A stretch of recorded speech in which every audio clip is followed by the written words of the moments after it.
경제발전소 박연미입니다. 시장이 시험에 들 시간이 머지않은 것 같습니다. 간밤에 미국 중앙은행 연방준비제도가 올해 성장률과 물가 전망치를 모두 올려잡고 금리 인상 시점을 예상보다 당길 수 있다는데 몰표를 줬습니다. 백신 접종으로 코로나 감염이 줄고 경제활동, 고용지표 모두 나아졌다고 봤습니다. 당장 채권 매입을 줄이진 않는다고 하는데 증시의 반응을 보면 코로나 이후 처음 치르는 중간고사 준비 들어갈 시점인가 봅니다. 그런데 시험 범위가 만만치 않습니다. 증시부터 코인, 부동산부터 고용까지 범위는 넓고 풀이 방식이 복잡합니다. 슬슬 먼지 쌓인 교과서 열고 고차원 방정식 풀 준비 해야겠습니다. 6월 17일 경제발전소, 저는 박연미입니다.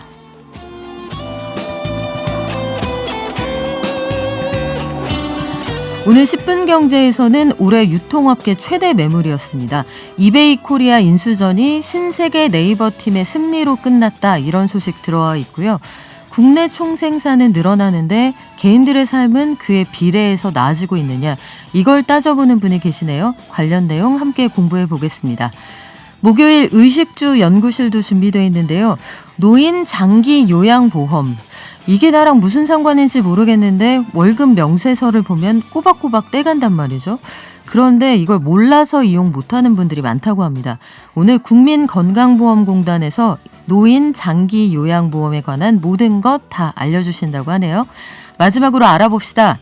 이번 G7 정상회담의 의미에 대해 알아보겠는데요.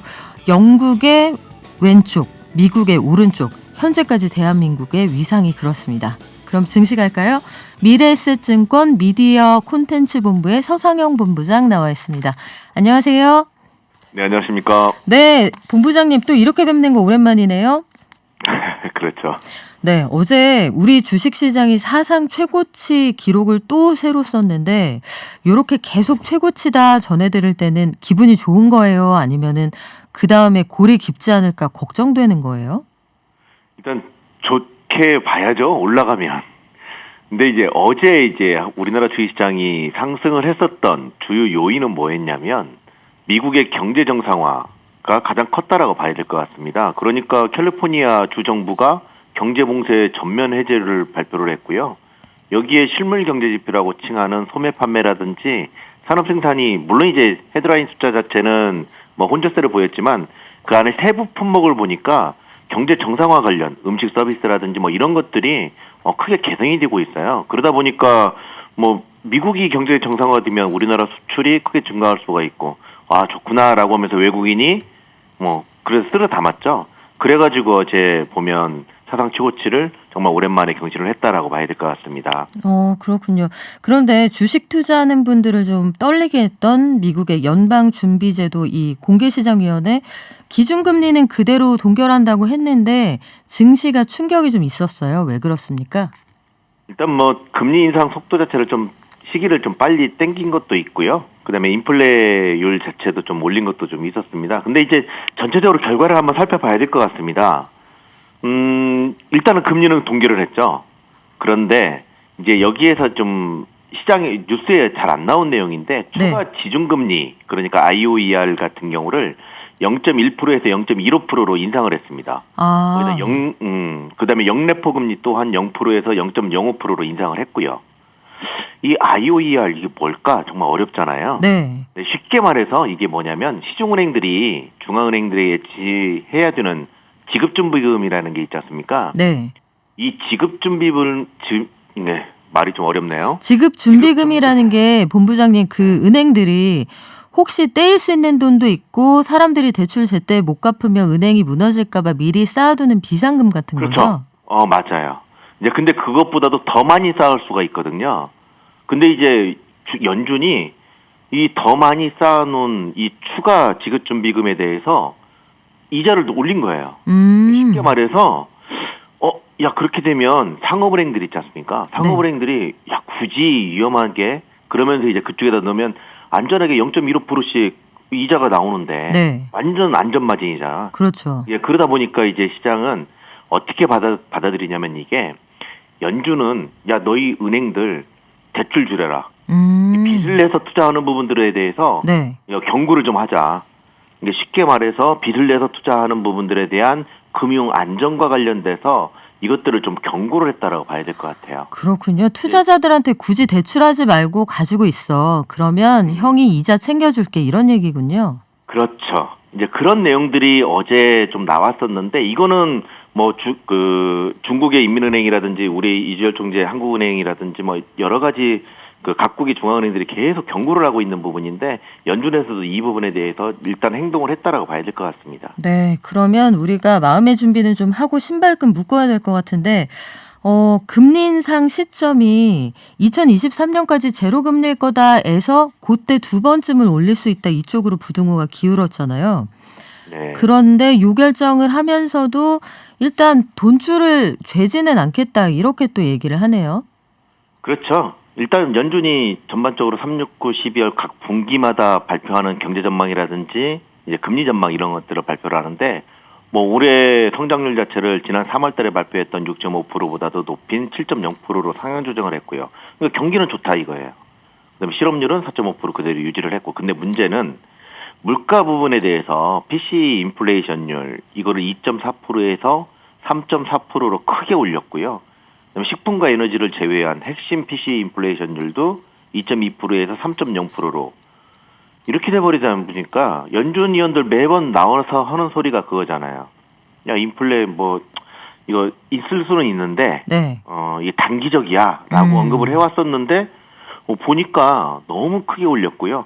실질적으로 파월 연준 의장도 오늘 기자회견을 통해 가지고 야 우리가 예상했던 것보다도 이게 기간이 더 길어질 수가 있어라고 우려를 좀 표명을 하긴 했었어요.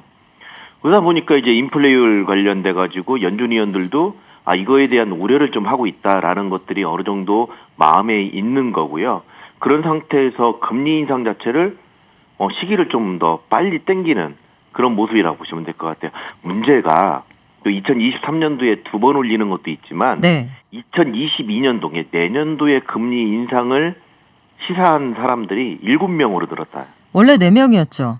네, 그렇죠. 지난번에는 12월 달에 한 명도 없다가 4명으로 늘었다가 이번에 7명. 다음 9월 달에는 몇 명으로 늘을까요? 앞자리가 바뀌지 않을까 싶기도 하네요.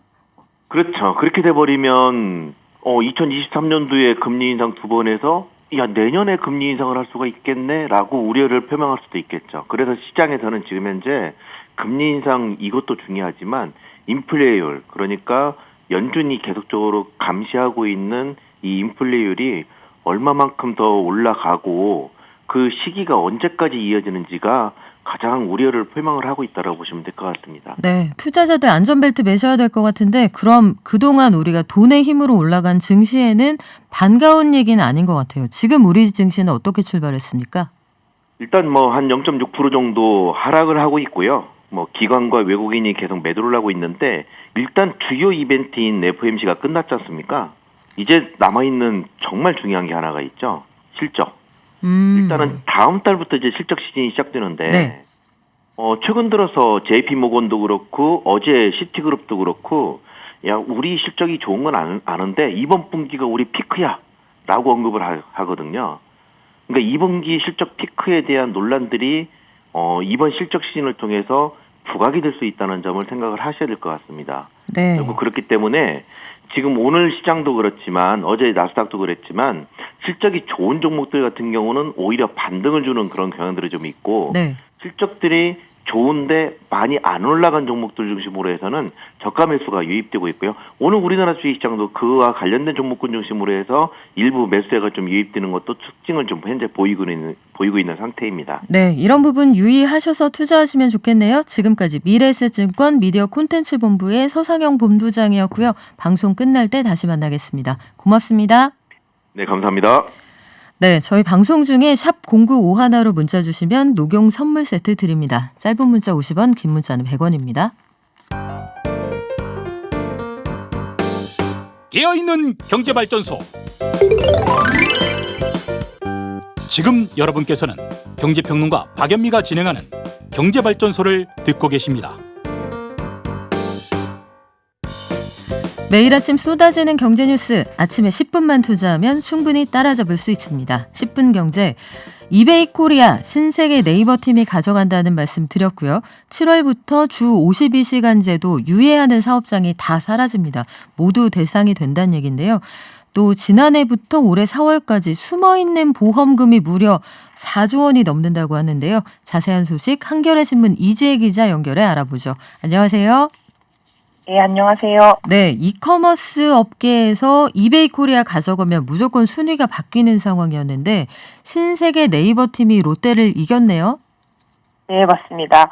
미국 이베이 본사가 이사회에서 이베이 코리아 인수전에서 우선 협상 대상자로 그 신세계 이마트를 낙점을 했습니다. 그 매각 대금은 한 4조 원 규모로 알려졌고요.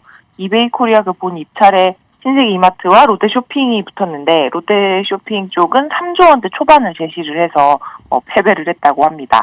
이번 인수전에서는 좀 재밌는 게 신세계가 네이버하고 손을 잡아서 승기를 잡은 거예요.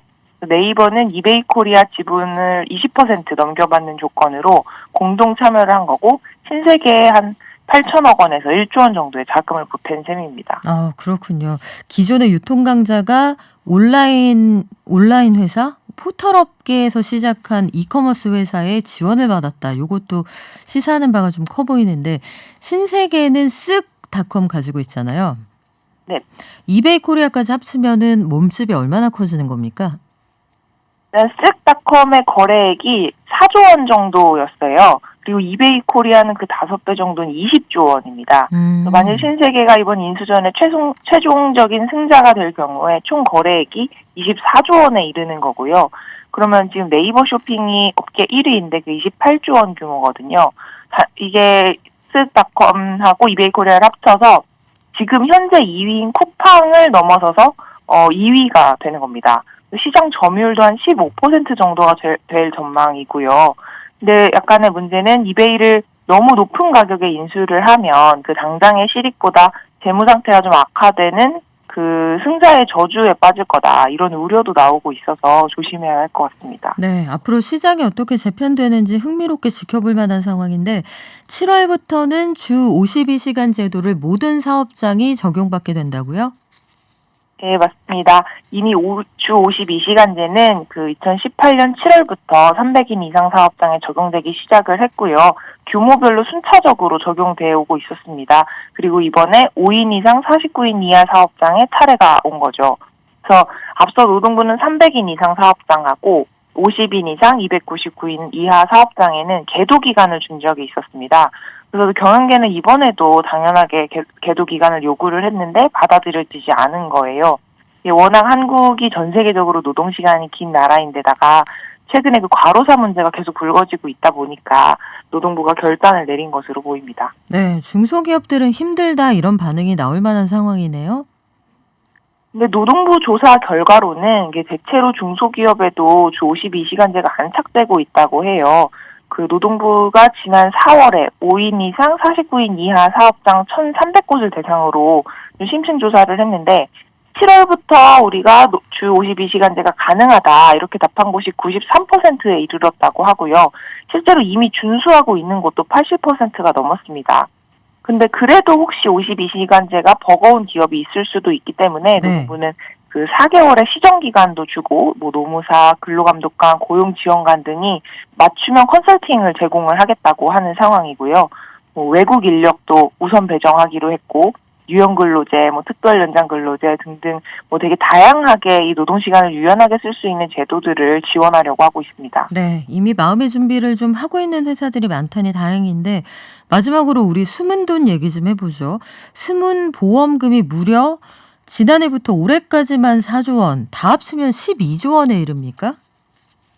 정확하게 말하면 숨은 보험금은 현재 12조 원이 넘고 그 숨은 보험금을 지난해부터 올해 4월까지 찾아간 돈이 4억을 좀 넘는 상황이에요. 네. 일단 그 숨은 보험금은 그 보험금 지급 사유가 이미 발생을 했고 지급 금액이 확정이 됐는데도 불구하고 청구되지 않았거나 지급되지 않은 보험금을 말합니다. 뭐 중도보험금, 만기보험금, 휴면보험금 등이 여기에 해당되는데요. 이렇게 소비자가 찾아가지 않은 숨은 보험금이 무려 12조 6,653억 원이나 된다고 합니다. 그래서 이런 숨은 보험금을 찾을 수 있는 서비스가 있습니다. 그 내보험 찾아줌이라는 서비스인데요. 네. 지난해부터 올해 4월까지 이 서비스를 통해서 소비자들이 찾아간 보험금이 4조 6,985억 원가량 됩니다. 그래서 일단 금융당국은 이게 좀 속도가 좀 늦고 여전히 남아있는 숨은 보험금이 워낙 많다 보니 더 쉽게 숨은 보험금을 청구할 수 있도록 이 서비스를 3분기까지 좀 개선을 하기로 했습니다. 네, 우리 숨어있는 돈 찾아서 주머니 두둑하게 한번 만들어 보죠. 지금까지 한겨레 신문의 이지혜 기자였습니다. 고맙습니다. 감사합니다.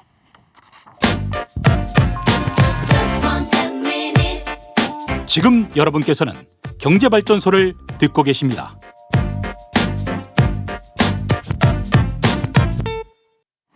역시 우리 출첵해 주시는 식구들은 모든 걸 알고 계세요. 9459님, 오늘은 안경 가져오셨나요? 크크, 여기는 홍성입니다. 하늘이 흐리네요 하셨는데, 네, 오늘 안경 가져왔습니다. 제가 그래서 오늘은 죄다 읽어드릴 거예요. 아주 그냥. 그리고 앵큐미원님, 똑똑해 보입니다. 하버드 출신 같아요 하셨는데 정확히 보셨어요. 제가 하버드 대학교 센스학과 출신입니다. 자, GDP 얘기할게요. 한 국가의 생활 수준이나 경제 규모를 보여주는 게 바로 GDP라는 국내 총생산 지표인데 이게 높다고 해서 국민들 살림살이가 좀 나아졌느냐 이걸 반드시 보장할 수는 없다고 합니다. 체계적으로 이걸 분석해서 그 사이의 거리를 측정해 보신 분들이 계신데요. 민간 연구기관인 랩 2050에서 GDP보다 촘촘하고 현실적인 지표를 하나 제안한다고 하네요. 어떤 내용인지 랩 2050 이원재 대표님 연결해 알아보겠습니다. 안녕하세요. 네, 안녕하세요. 네, 어제 그 세미나를 통해서 여러 가지 논의하셨다는데 어떤 내용들 공부하셨나요?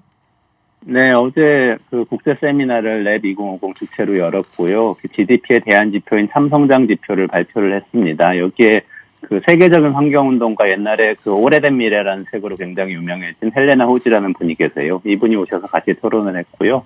김동연 전 경제부총리라든지 뭐 박양수 한국은행 금융통계국장, 그러니까 GDP 담당하는 이 정부 책임자죠. 이분들 참여하셔가지고 같이 열심히 토론을 했습니다. 근데 전체적으로 코로나19 이후에 우리 경제가 근본적으로 방향을 바꿔야 되는데 GDP를 다시 높이자 이렇게 해가지고는 국민들의 삶의 질이나 지속 가능성이 높아지지 않겠다 이런 공감대가 굉장히 깊이 이루어졌습니다. 아, 그렇군요. 어제 자리에서 참 성장 지표 이런 걸 공개하셨어요. 여기서 참이 진짜라는 뜻인가요? 맞습니다. 진짜 성장을 측정을 해야 된다 이런 얘기입니다. 참 성장 지표라는 게 경제뿐 아니라 여러 가지를 포함한다고 하는데 좀 구체적으로 설명을 해주시면 좋을 것 같아요.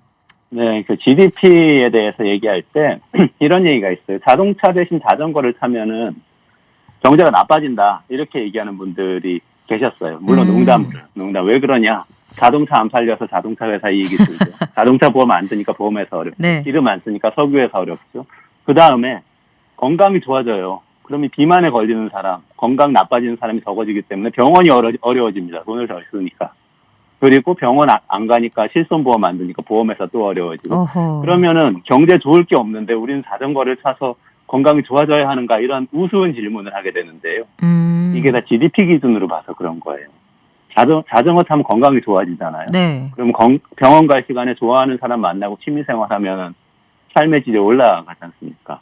그 자동차 안 타니까 탄소 배출 안 해서 지구의 지속 가능성이 높아져요. 네. 이런 것들을 이 기존의 경제 성장률 집계하는 GDP에서는 하나도 못 잡아내기 때문에 예컨대 전쟁이 일어나도 다음 해에 다시 복구 비용 투입되는 게 다 성장률에 잡혀서 급성장하는 것처럼 보인다거나 아니면 다리가 무너지거나 코로나19로 지금처럼 난리가 나도 의료비라든지 또 다리 다시 복구하는 그런 건설 비용 투입될 때 GDP 올라가는 것처럼 나와가지고 경제 성장이 다시 되는 것처럼 나오는 이런 이 우스운 일이 벌어지는데요. 참성장 지표는 이런 것들 다 계산하자는 겁니다. 그래서 환경 파괴하는 거 다 비용으로 계산해서 GDP에서 빼고 네. 그다음에 환경 파괴 아니라 실제 뭐 시장에서 돈 버는 일은 아니라도 우리가 가사노동이라든지 뭐 이웃을 돌보고 그래서 뭔가 가치가 올라가도록 하는 일들은 더 하고 해가지고 진짜 우리 삶의 질이 얼마나 좋아지는지 그리고 미래 세대 지속 가능성이 얼마나 좋아지는지를 다시 계산하자. 이렇게 한번 계산을 해서 지난 20년 동안의 수치를 내놨습니다. 아, 그렇군요. 그러니까 한 나라의 몸집이 얼마나 커졌느냐 말고 품격이 얼마나 올라갔느냐 이걸 보여준다는 건데 기존 GDP가 통계의 함정 때문에 놓치고 있는 것들을 보완하는 지표네요. 그렇습니다. 그래서 이제 사실은 노벨 경제학상 탔던 조지프 스티글리츠 미국 콜럼비아대 교수라든지 또 아마티아대 하버드대 교수라든지 이런 분들도 사실 이런 고민을 한 10년 전부터 계속 그 이야기를 했었어요. 근데 저희들은 이제 그걸 구체화해서 한국에 적용해서 계산을 한번 해본 건데요. 예를 들면 그 지금 말씀하신 그 통계의 함정, 평균의 함정이라는 게 있지 않습니까? 우리나라 1인당 평균 국민소득이 3만 불이 넘어요. 그러면 3인 가구면은 1년 수입이 한 1억 원 넘는다는 이야기인데 대부분 여기에 미치지 못하지 않습니까? 그렇죠. 그 소득 불평등 때문입니다. 근데 우리가 평균 국민소득 1인당 GDP 이 숫자만 보다 보면 이걸 볼 수가 없어요. 그래서 저희가 참성장 지표 고안을 하면서는 불평등이 클수록 차감을 했습니다. 많은 사람들이 느끼지 못하는 소득은 소득이 아니다. 이렇게 생각을 한 거죠. 그리고 또 이것뿐만 아니라 가사노동이나 돌봄노동 생각해보면요. 아이들한테 밥 해주는 일, 편찮으신 어르신 돌보는 일, 이런 게 다 경제적 가치가 있는 일이에요. 밥 해먹고 청소하고 아픈 사람 돌보는 일을 아무도 안 하면 경제가 어떻게 굴러갑니까? 근데 현재 GDP에서는 이거를 전혀 측정을 하고 있지 않습니다. 그래서 저희들은 여기에 투입되는 시간들, 그리고 자원봉사하는 시간들 다 돈으로 환산해서 경제적 가치를 평가했습니다. 그래서 그걸 더해서 이런 것들 더해서 불평등 빼고 뭐 가사노동 더하고 또 뭐 예를 들면 출퇴근에 들어가는 우리 시간이나 돈이 있어요. 네. 그거 다 비용인데 GDP에서는 계산 안 되고요. 버스비 올라가고 그러면 오히려 GDP 올라갑니다. 그리고 예를 들어서 사교육비 지출 늘어나면 GDP 올라가요. 네. 집값 비싸져가지고 월세 올라가면 GDP 올라가고 이게 말이 안 되는 거잖아요. 그래서 이런 것들을 다 비용으로 처리해서 GDP에서 뺐습니다. 이렇게 한번 계산을 해본 겁니다. 그렇군요. 그러면 궁금한 게 코로나19 직격탄을 맞았던 지난해의 참 성장 지표는 어떻게 계산이 됐나요? 그거 진짜 좀 충격적인데요. 그 GDP는 마이너스 1%였습니다. 많이 발표가 됐는데 네. 참성장 지표는 마이너스 13%로 나왔습니다. 13%요? 굉장히 그렇죠. 네, 이게 전체적인 트렌드를 보면은 참성장 지표는 GDP에 비해서 위기가 왔을 때 훨씬 더 깊이 떨어지는 그런 트렌드를 보였습니다. 97년 외환위기 때도 그랬고요. 2008년 글로벌 금융위기 때도 그랬고 회복할 때도 천천히 회복되는 모습을 보입니다. 다시 말해서 국민들이 실제 삶의 질의 후퇴는 기업이나 국가 전체 거시경제를 보여주는 GDP라는 지표보다 훨씬 더 힘들어진다는 거죠. 훨씬 더 고통스러워진다는 그런 이 결과를 얻을 수 있었습니다. 그렇군요. 그러면 참 성장 지표의 기준을 따른다고 하면 우리가 사실은 GDP가 코로나19 이전 상황으로 돌아가서 성장세로 회복하고 있다. 이게 공식적인 통계로 그 대변되어 온 경제 상황이란 말이에요. 그런데 말씀하신 참 성장 지표 기준으로 보면 국민 개개인이 코로나19 충격에서 빠져나오는 데는 앞으로 훨씬 더 오랜 시간이 걸릴 수 있겠네요. 네, 그럴 것으로 보입니다. 그러니까 국가 경제나 기업 실적이 회복되고 GDP 올라가는 걸 보고 V자 반등이라고 얘기를 하는데요. 삶의 질이나 지속 가능성 관점에서 보면은 그게 아닐 수 있고, 그래서 GDP만 보고 안심하면서 재정 투입을 줄인다거나 그런 정책을 펼치지 말아야 될 것 같고요. 국가가 계속 복지나 환경에 적극적으로 투자를 해야만 코로나19의 상처가 그나마 좀 완화될 수 있다 이런 생각이 듭니다. 네, 그러면 적극적인 재정을 통해서 한동안은 이 갭을 메우는 조치가 필요하다고 보시는 거군요. 그렇습니다. 네, 지금까지 랩 2050의 이원재 대표였습니다. 오늘 말씀 고맙습니다. 네, 고맙습니다.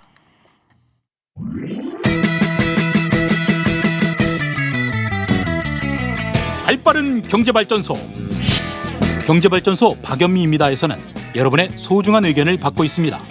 짧은 문자 50원, 긴 문자, 사진 문자 100원, 샵 0951 또는 TBS 앱을 통해 받습니다. 네, 우리의 전통이죠. 출석 체크하고 가겠습니다. 8930님, 6살 된 첫째 아들이 처음에 말 배울 때 엄마, 아빠, 할머니는 엄마라고 하던데 결정적으로 할아버지한테는 야! 라고 해서 온 식구들이 크게 웃었네요 하셨는데요. 저희 아들은 말 배울 때 저한테 아빠라고 했습니다. 8957님 출첵 반갑고요. 고래사냥님 7474님 반갑습니다. 0306 내 친구 TBS가 아이디신 거 맞죠? 내 친구 TBS님 반갑습니다. 야, 2판 4판 04판 이거 진짜 오랜만에 들어보는 이 유멀번지 세대는 알 거예요. 그리고 별 하나 남은 애그루님 오늘도 알바 열심히 하십시오. 레오 집사님, 국두건님, 오리지널 테이스트님 반갑고요. 3880님 오늘 날씨 그래요. 시원하고 좋습니다. 깐종마늘님 네 오늘 안경 쓰고 왔고요. 와바땅콩님 반갑습니다. 2634님 인천의 김영일님 반갑습니다. 6327님 반갑고요. 7479님 희망정님 작가축제 굿즈 9459님 오늘은 안경 챙겨오셨나요? 전국에서 저의 시력을 걱정하시는 이 그 따뜻한 온정에 힘입어서 제가 오늘 꼭 가지고 왔답니다. 그 사이에 제 옆에 손님 오셨는데요.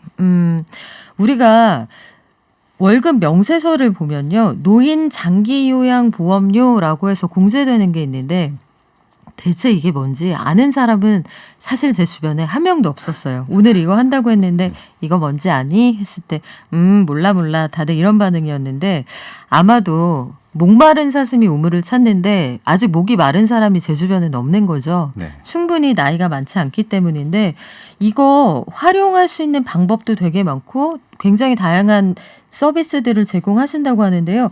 국민건강보험공단 요양급여실의 허금옥 이용지원부장님 나오셨습니다. 안녕하세요. 예, 안녕하십니까. 네, 원주에서 오셨다는 말씀을 듣고 제가 어찌나 감사하던지 큰절 올릴 뻔했습니다. 불러주셔서 감사합니다. 일단 노인 장기 요양 보험이라는 게 뭐예요? 예, 먼저 그 노인 장기요양보험에 대해서 말씀드리겠습니다. 그 65세 이상 어르신들이나 65세 미만이라도 치매, 뇌혈관 질환 등으로 인해서 그 노인성 질병이 발생합니다. 이런 분들은 혼자서 일상생활을 수행하기가 어렵고 또 그런 분들한테 신체 활동이라든가 식사, 청소 등 그 가사 활동을 지원해서 노후의 생활의 건강을 증진시키고 또한 생활 안정을 도모하여 결국 그 가족들의 수발 부담을 덜어줌으로써 궁극적으로는 국민의 삶의 질을 향상하기 위한 제도입니다. 실제로 이 노인 장기요양보험 제도는 2008년도부터 시행을 하고 있습니다. 오래됐네요. 네, 하고 있고 아까 방금 말씀하신 대로 보험료가 궁금하실 텐데요. 이 노인 장기요양 그 보험료는 우리 매달 국민들이 건강보험료 고의서 받으시잖아요. 네. 그 건강보험료 기준으로 11.52%가 노인 장기요양 보험료로 책정되고 있습니다. 그래서 별도로 내시는 건 아니고요. 건강보험료를 납부하게 되시면은 그 안에 이 노인 장기요양 보험료가 포함되어 있습니다. 그리고 이 제도는 지금 현재 그 노인 인구의 지금 10.26% 네. 약 88만 9천 명이 현재 등급을 받고 계십니다. 그리고 그 대략 보험료로 보면은 가구당 월 평균 보험료로 보면은 한 올해 같은 경우 13,200원 정도 요 정도가 가구당 보험료로 납부하고 계십니다.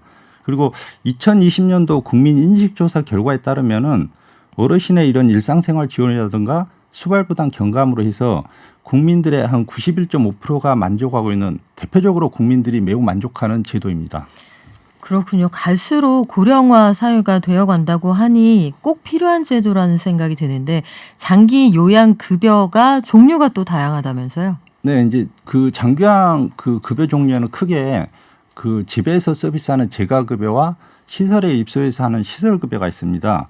먼저 재가급여는 그 어르신이 계신 가정에 요양보호사가 방문하셔가지고 그 어르신들의 도움을 드리는 방문 요양, 방문 목욕 서비스가 있습니다. 그리고 간호사가 방문해서 서비스하는 방문 간호 서비스가 있고요. 그다음에 이제 그 죄악안 보라고 아침에 어르신 댁으로 이렇게 모시러 와서 그 어르신을 그 죄악안 보호기관에 모시고 가가지고 그런 어떤 심신 기능이나 어떤 프로그램들을 제공하고 네. 저녁 무렵에 다시 어르신 댁에 이렇게 모셔다 드리는 그런 제도가 있습니다. 그리고 이제 수급자 상태에 따라서는 또 이렇게 혼자서 이렇게 거동이 불편하시기 때문에 전동 침대나 휠체어, 욕창 예방 매트리스 등 그 사용 가능한 품목을 구입하거나 대여해서 이용하는 복지연구 급여가 있고요. 시설 급여는 말씀드린 대로 이렇게 자택에서 거주하기 힘든 어르신들이 있습니다. 이런 경우에는 장기요양 기관에 입소해서 그곳에서 생활하시면서 신체 활동 지원이나 심신 기능 유지 향상을 이렇게 지원받는 그런 급여 종류가 있습니다. 네. 그런데 일단 이렇게 좋은 제도가 있는데 이걸 어떻게 신청하는지 알아야 이용하실 수가 있잖아요. 어디로 어떻게 어떤 자격 가진 분들이 신청을 하실 수 있어요? 네. 이렇게 그 혼자서 이렇게 생활하기 어려워서 돌봄이 필요한 어르신들이 계시면은 이 장기요양 서비스를 이용하셔야 될 텐데요. 먼저 이런 서비스를 이용하기 위해서는 공단에 신청을 하셔야 합니다. 이렇게 이 장기요양 인정 신청할 수 있는 방법은 그 전국에 있는 가까운 공단을 방문하시거나 뭐 우편이라든가 팩스, 홈페이지를 통해 다양한 경로로 신청이 가능합니다. 그리고 그 신청하시는 분들은 가족이나 친족, 이웃, 이해관계인 등 이렇게 누구라도 대리해서 신청해 주실 수가 있습니다. 이렇게 이제 네. 신청을 하게 되면은 저희 공단 직원이 방문해서 그 어르신들의 상태를 확인하고 의사, 한의사, 간호사 이런 의료인들과 사회복지사 전문가들로 구성된 등급판정위원회에서 그 어르신들의 의사소견서를 참고해서 신청일로부터 약 30일 이내에 등급 판정을 하게 됩니다. 그래서 만약에 이제 거기서 등급이 인정되면은 네. 저희가 그 해당 어르신들에게 그 장기요양 등급 인정 관련 서류를 이렇게 전달해 드리고 그 이후에 원하시는 장기요양 기관과 계약을 통해서 아까 말씀드린 제가 시설급여 네. 이런 서비스들을 이용하시면 됩니다. 물론 이제 장기요양 기관을 이렇게 어떤 기관하고 해야 될지 잘 모르실 텐데요. 저희가 이제 장기요양 인정 등급 서류를 드릴 때 그 해당 지역에 있는 장기요양 기관 현황 명부를 같이 드립니다. 이용하실 수 있는 기관들 명단을요. 예, 예. 네. 그리고 만약에 이제 또 다른 지역으로 이주하거나 그러시면은 다른 기관 모르시잖아요. 그거는 우리 노인 장기요양보험 홈페이지에 보시면은 전국의 이 급여 종류별로 그 기관 현황을 제공하고 있으니까 거기서 참고하시면 됩니다. 근데 실제로 이 서비스 받고 계시다는 분들이 문자 많이 주시는데요. 9771님, 부안에 홀로 계신 어머니 장기요양보험 덕분에 6남매 맘 편히 살고 있습니다 해주셨고요. 가솔 심쿵님, 어르신 장기요양 재가 서비스 너무 좋은 정책입니다. 저희 시어머니도 서비스 받으시는데 너무 고맙습니다 하셨어요. 이게 실제로 이용하시는 분이나 이걸 서비스를 통해서 이 자녀분들이 안심하고 있다 이런 말씀 많으신데 장기 요양 급여 서비스, 장기 요양보험은 젊은 사람들이 보험료를 보통 내고 네. 수급은 노인분들이 하시는 거잖아요. 네, 그렇습니다. 그래서 가끔 이 헷갈린다는 문자 주신 분들 계시는데요. 젊었을 때 돈 벌 때는 내고 나중에 소득이 없을 때 우리가 혜택을 받는다 이렇게 이해하셔도 무방할 것 같습니다. 장기 요양급여 서비스 이거를 이용한다고 치죠. 그러면 내가 추가로 내야 되는 돈이 있나요? 네, 이 장기요양 급여 서비스 이용하시면은 본인 부담금은 있습니다. 예를 들어 기본적으로 가정에서 아까 서비스하는 재가급여는 총 사용 금액의 15%를 본인이 부담하게 되고요. 시설 급여 같은 경우는 20%를 본인이 부담합니다. 다만 이 중에서 이제 국민기초생활보장법에 따른 의료 수급권자는 본인 부담금이 없습니다. 그리고 일반 가입자 중에서도 이 보험료 등 소득 수준이 낮은 분들이 있습니다. 이런 분들은 60%, 40% 추가 경감을 해드리고 있습니다.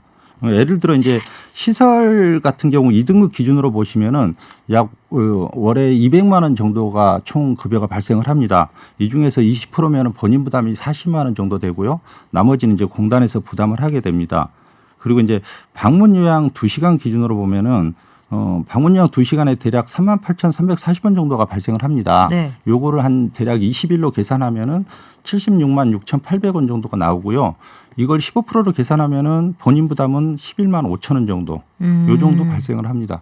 그렇군요. 그러면 요양시설을 이용하기까지 지금 설명을 들었는데 좀 헷갈려요 하시는 분들 다시 한번 정리를 해드리면 이런 서비스를 받아야 할 만큼 건강 상태가 좋아지지 않으셨거나 누군가의 조력이 필요하신 분이 건강보험공단에 신청을 하시면 직원이 나와서 상태를 보고 전문가들과 함께 소견서에 따라서 한 달 안에 등급을 드려요. 네. 그 등급에 따라서 받으실 수 있는 서비스가 달라지는 거고 이용할 수 있는 시설이나 서비스를 이쪽에서 안내를 해주시면 아주 약간의 본인 부담금을 추가로 해서 이용하실 수 있다. 이런 내용입니다. 네.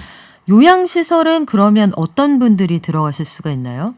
이렇게 아까 장기요양 등급 같은 경우는 이제 그 거동이 매우 힘든 1등급부터 5등급까지 있습니다. 그리고 이제 치매가 있는 경우에는 인지지원 등급이 추가로 있습니다.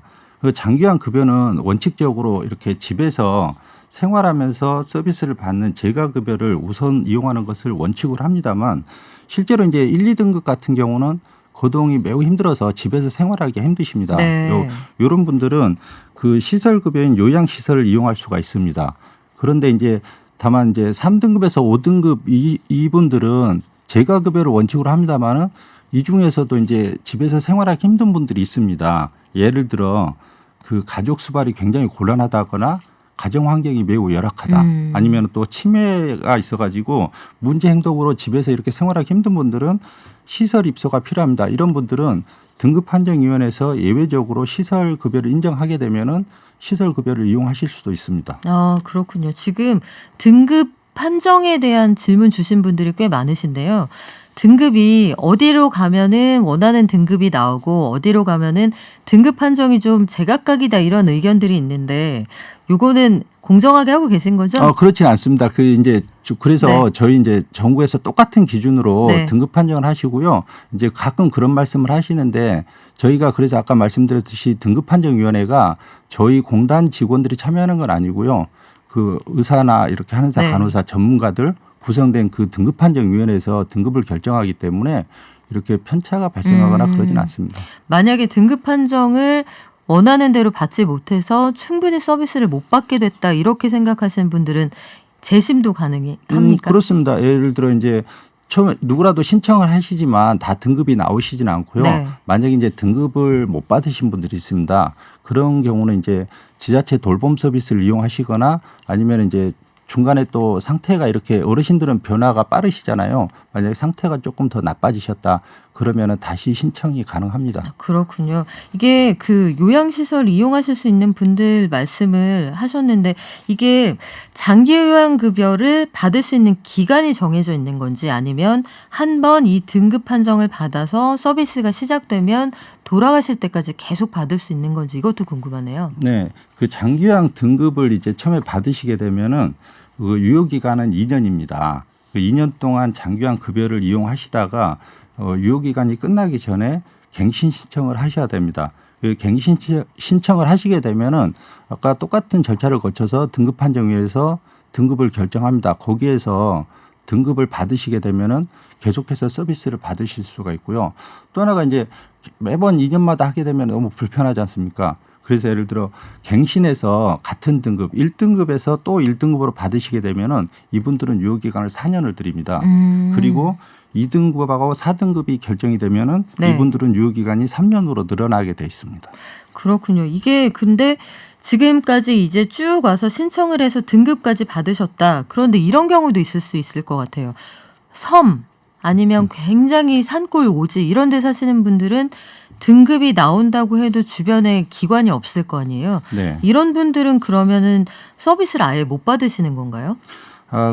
그 장기요양 이렇게 등급을 받았어도 방금 말씀하신 것처럼 이렇게 섬이나 오벽지 같은 경우에는 그런 서비스 할 수 있는 기관이 없는 곳이 네. 실제로 존재를 합니다. 그래서 이제 그런 경우는 저희가 예를 들어 그 가족 요양비라고 신청을 하시라고 하고요. 그 신청을 하게 되면 월 15만 원 현금으로 지급을 해드리고 있습니다. 물론 이제 섬이나 이렇게 오벽지 말고도 천재지변이라든가 어떤 신체적 정신적인 문제로 네. 이렇게 그 요양보사 서비스를 못 받는 경우가 있습니다. 이런 경우에 이 가족 요양비를 지급해드리고 있습니다. 가족들이 이 돌봄을 하시는 경우에 예. 거기에 따른 혜택인데 가족들이 사실 집에 긴 병을 앓는 환자가 계시면 굉장히 심신이 지쳐갈 수 있잖아요. 가족들을 도와주는 서비스도 있다면서요? 네.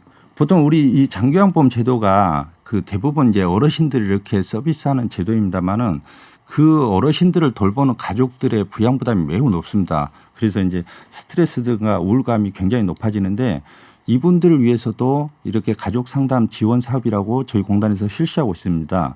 우리 공단에 있는 정신건강 전문 자격증을 소지한 직원이 그 해당 가족들을 방문해서 개별 상담과 원예나 미술 활동 등 집단 프로그램을 제공해서 그분들의 그 스트레스라든가 네. 그 우울감을 이렇게 해소시켜 드리는 노력을 하고 있습니다.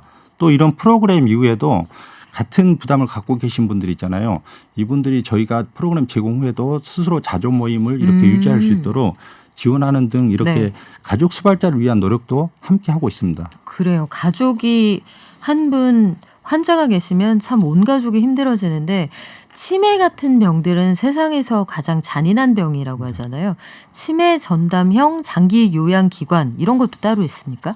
네. 그 치매 전담형 장기요양 기관은 그 이렇게 입소 시설 같은 경우는 지금 이제 치매나 일반 어르신들이 함께 모여서 계시잖아요. 네. 근데 아까 방금 말씀하신 대로 치매는 약간 이제 일반 어르신들하고 이렇게 다르죠. 약간 다릅니다. 네. 그래서 치매 어르신들이 안정감을 느낄 수 있는 그 시설 환경을 제공하고 치매 전문 교육을 받은 그 인력을 배치하여 거기에 인지 기능이라든가 문제 행동 개선 등 치매 수급자를 위한 맞춤형 서비스를 제공하는 기관을 말합니다.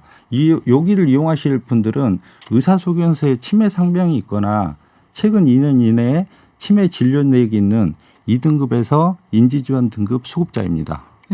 그렇군요. 이런 부분들 잘 챙겨서 환자 있으신 가족들은 꼭 이용해 보시면 좋겠습니다.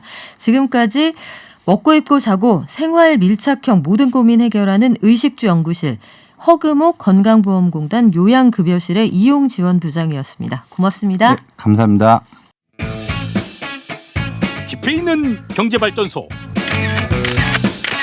시민과 함께 공부하는 경제시사 프로그램 경제발전소 박연미입니다. 네, 우리 출석 체크 마저 하고 가야죠. 6327님 오늘은 흐리네요 하셨는데요. 그래도 내일은 내일의 태양이 뜹니다.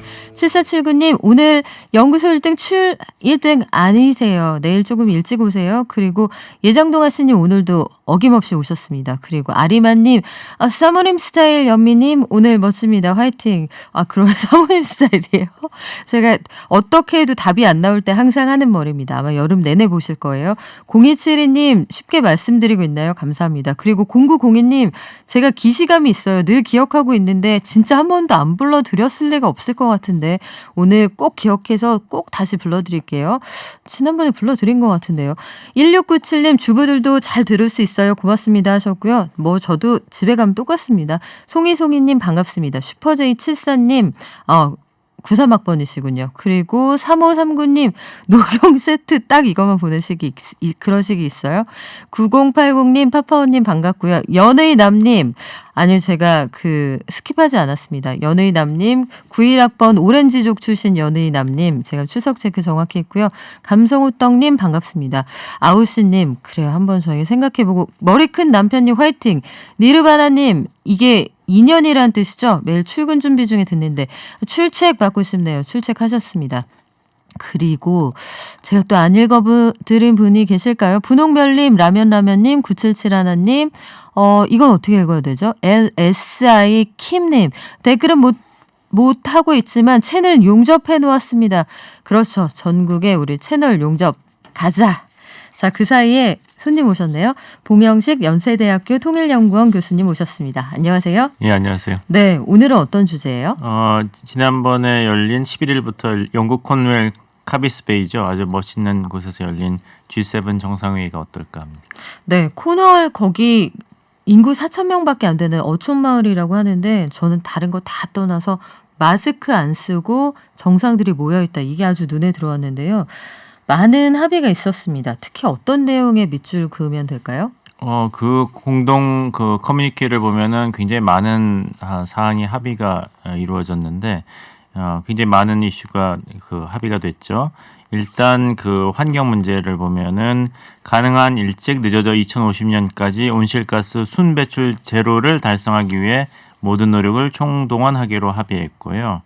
그 다음에 민주주의 수호에 힘을 합칠 것을 합의했고 특히 성평등 측면에서 추가로 소녀 4천만 명이 교육을 받도록 지원하고 글로벌 교육 파트너십을 위해 최소 27억 5천만 달러 우리나라 돈으로 약 3조 600억 원입니다. 이를 배정할 것을 합의했고 또 2009년 코펜하겐 합의와 2015년 파리 협정에서 공약한 개도국의 기후변화 대응을 지원하기를 위한 연간 1,000억 달러 약 112조 원 규모의 기후변화 재원 제공을 약속한 그것을 재확인했습니다. 네. 근데 제가 아쉬운 거는 이렇게 중요한 항목이 우리나라가 이제 4개 초청국 중에 하나로 참여해서 합의가 이루어졌는데 언론에서는 이것을 자세히 다루질 않아요. 뭐 대통령께서 넥타이를 했는지 안 했는지, 어디 섰는지 안 섰는지 이게 중요한 게 아니거든요. 근데 이제 언론 보도에서 이 교통방송을 제외하고는 이 언론의 소명이 무엇인지를 소홀히 하는 것 같아서 참 안타깝습니다. 예. 갑자기 찔리는데 더 열심히 하겠습니다. 이 와중에 두 가지 고민이 있었어요. 한 가지는 미국이 G7 정상회의를 대중 포위망으로 쓰려는 의도가 명확하게 드러났다는 점. 그러니까 우리가 정상회의에서 내놓는 이 성명에 함께 사인을 하는 국가는 아니지만 이런 부담이 좀 있었고, 다른 한 가지는 한일 정상 간의 가벼운 목례는 있었습니다만 이 간이 정상회담을 하기로 했다가 일본이 판을 깼다 이런 주장이 나왔거든요. 이 책임 공방이 있었는데 어떻게 봐야 될까요, 이걸? 일본 측에서는 합의된 게 전혀 없었다. 이것은 한국이 일방적으로 주장하는 거고 사실에 부합하지 않는 주장이다. 이런 입장을 계속 견지하고 있고, 우리 정부에서는 아쉬움이 많았지만 계속 일본과 대화를 시도하겠다는 입장을 밝혔습니다. 그래서 문재인 대통령께서 지난번 평창 동계올림픽 대회 때 일본 총리의 그 방안에 답방하는 형식으로 이번 하계 도쿄올림픽에 방문하고 싶다 이런 의사를 일본 측에 전달을 했어요. 근데 스가 내각에서는 그런 그 회담이 중요한 것이 아니라 한국 측에서 위안부 합의 그리고 강제징용 피해자 소송에 관해서 어떤 해법을 제시할 건가, 구체적인 해법을 들고 와라 이런 입장을 계속 고수하고 있습니다. 그리고 중국 포위에 대해서는 한국 입장에서는 그 중국도 중요하고 미국도 중요한 것이죠. 이 논의는 이미 한미 정상회의에서 깊이 논의된 것으로 알고 있습니다. 그래서 G7 회의에서 커뮤니케에서 그런 중국에 대한 그 경계 그리고 압력이 표시되긴 했지만 한국은 계속해서 유연한 입장을 취해야 되고 그런 한국의 입장을 G7 정상 그리고 다른 참여 국가들에게 잘 전달한 것으로 알고 있습니다. 그렇군요. 이게 박수현 청와대 홍보수석은 이제 이렇게 평가를 했습니다. 한국이 이제 명실상부한 G8 국가가 되었다 이렇게 이야기를 했는데 이런 평가에 대해서 우리 국제정치 전문이신 봉영식 박사님 보시기엔 어떠세요? 그 과유불급이라는 어려운 사자성어가 떠올랐습니다. 칭찬 좀 해줄 수도 있지 않아요? 아니 근데 네. 칭찬은 남이 해주는 거죠. 제가 스스로 뿜뿜 얘기하면은 그래 그렇지만 네. 진짜 부자는 자기 자산이 얼마인지 밝히지 않거든요. 밝히면 그래 오늘 저녁은 네가 사 이렇게 되니까요. 근데 왜 이런 얘기를 꼭 했어야 되는가? 네. 더군다나 이제 그 남아프리카 공화국 대통령을 사진에서 삭제하면서까지 문재인 대통령이 사진 가운데 있는 이런 사진 그 조작 그 공방까지도 겪으면서 할 필요는 없었다. 명실상부한 G8 국가가 된 거는 뭐 세상이 다 알지 않습니까? 네. 근데 그것을 꼭 그렇게 그 앞세워서 이야기를 하고 강조를 해야 되는가? 그래서 왜 문재인 정부가 이전 박근혜 정부와 비슷한 행보를 보일까? 저는 좀 안타깝게 생각합니다. 왜냐하면 기억하시겠습니다만 이제 박근혜 정부 때도 이런 게 자화자찬이 심했거든요. 한복 패션 외교했다. 중국에 가서. 그리고 어디서 넘어졌으나 굉장히 의젓하게 일어나서 웃음으로써 다시 회의에 참석했다. 그리고 이란 방문 후에 42조 원 상당의 MOU 체결에 수주를 했다. 그래서 그 당시 안종범 경제수석이 그런 얘기를 했어요. 제2의 중동붐이 다시 일어날 것이다. 근데 그 수주한 42조 원 중에서 얼마나 실질적으로 정말 계약이 체결됐는지는 아무도 모르는 것이죠. 좀 그 유연성이 부족하지 않은가. 네. 노자 사상에 보면은 모든 생명력이 있는 것은 유연한데 모든 죽은 것은 뻣뻣하고 이렇게까지 그 오히려 대통령의 이런 외교 성과에 대한 적절한 평가를 저해야 하는 지나친 행동을 왜 외교부 또는 청와대에서 하는지 좀 안타깝습니다. 그래요. 여러 가지 고민을 좀 하게 하는 그런 회의였고 국내 언론들의 보도 태도도 참 극명하게 나뉜 교통방송을 제외하고요. 그런 회의가 아니었을까 싶은데요. 네, 더 열심히 하겠습니다. 네. 지금까지 봉경식 연세대학교 통일연구원 교수였습니다. 고맙습니다. 네, 우리 문자 몇 개 읽어드릴까요? 꿈꾸는 정원사님, 이번 주에 학교 가는 중학생 딸아이가 어지러운 방을 치우며 경제발전소를 듣기 시작했습니다.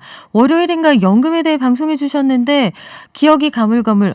이 유튜브에서 경제발전소 혹은 박연미 이렇게 검색하셔도 되고요. 팟빵에서 팟캐스트로 다시 들으실 수도 있는데 최신 순으로 검색을 하시면 됩니다. 그 파파원님, 재가급여, 시설급여 이런 말 어려운데 집에서 받는다, 시설에 간다 이렇게 이해하면 된다 해주셨고요. 죄다 읽어주신다니 보내봅니다. 중장비 운전하느라 보내기 쉽지 않습니다. 귀팅으로 열심히 듣고 있습니다. 발전! 5390님, 오늘도 파이팅 하십시오. 그리고 셋째 유모차 끈다는 분 어디 계시죠? 네, 7222님, 복덩, 삼형제만, 김은입니다. 우리 어머니 생신 축하해주세요. 셋째 며느리가 항상 사랑한다고 전해주세요.